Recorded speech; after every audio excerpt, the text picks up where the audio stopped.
All right. Tim Gordon from the film Gordon. Boy, y'all are some intense looking dudes, man. Like, good morning to both of y'all. Morning to you too, my guy. Do you know what I'm saying? I don't know, you know what I mean? How you feel? Y'all are living How like you feel is y'all how are you living feel, like bro. intensity, man. This is not gonna be that bad. Come on, man. Good morning, Yeah, Kane. Good But, morning, yeah, Daniel. How bro, you we guys ain't doing? scared, my guy. Yesterday, That's what I'm talking about, yesterday man. was at the So, basketball game and someone was talking to Daniel and mid sentence he was just like, "You scaring me, man." I'll be living my It was life, man. hilarious. It's a hey, theme now. hey, man, I got a couple of minutes, man, with y'all guys, so I'm gonna jump right in. Daniel, I understand that this is an idea that's, I don't know, maybe now a decade in the making, man, from a conversation in the barbershop. Talk about how that conversation led us to ultimately get into the kitchen. Yeah, it's just basically I heard this guy talking about doing smash and grabs, £1 million house in a minute, and he was boasting about it, and I just said I just want to rewatch that film in my head, and then I did some more research and realised that they were getting paid £200 to do it, and then I was like, oh, to being paid £200 to steal £1 million, what's that? Do you know what I'm saying? And I think it opened the door of like the inequality, the kind of lack of self-worth, the kind of like what's at risk in their life, how desperate they are. And then with the co-director Kibbe Tavares, we shot a taster tape in January 2014 to get commission. We got commission then, and then we built the world of the kitchen, which is what you see. Nice, bro. I enjoyed the film, man. I'm actually got it on in the background. I'm watching it again while I'm talking to you guys. King, it was really interesting watching you because the only thing I've ever seen you in was you being rough and raw in Top Boy. And I saw you play a character that had some similarities with kind of the sternness of how you portrayed a character, but you also played it with a lot of empathy. How was it working with I think his name was Jediah. Am I pronouncing his name Yeah, that's correctly? correct. Jediah Yeah. Bannerman. How was it? Because I'm not sure how long the shoot was, but how did you guys build chemistry for you to work together and turn in such a compelling performance? I think just organically, just as we went, we rehearsed some, but a lot was just on set and just trusting our instincts and just flowing with the lines and dialogue and yeah, we kind of just built that way. But it was great to play. It was something different for me. Yeah, he's hard. My character's very hardened, but not a hard man. You know what I mean? So it was in a different way. And when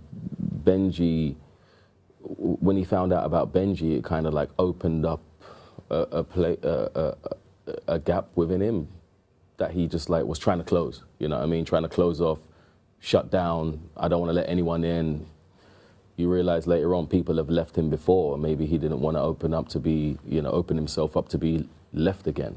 So he's going through his own thing, and he wants to get out of the kitchen and just get to the other side of town where the other people live. Not really a man of the community, but Benji kind of shows him a different way and a softer way, So it was cool. It was really good to play. Jediah, amazing talent, first time, and yeah, he was amazing. Now, Daniel, you being on the other side, you code everything on this, man. Co-produced, co-wrote, co-directed.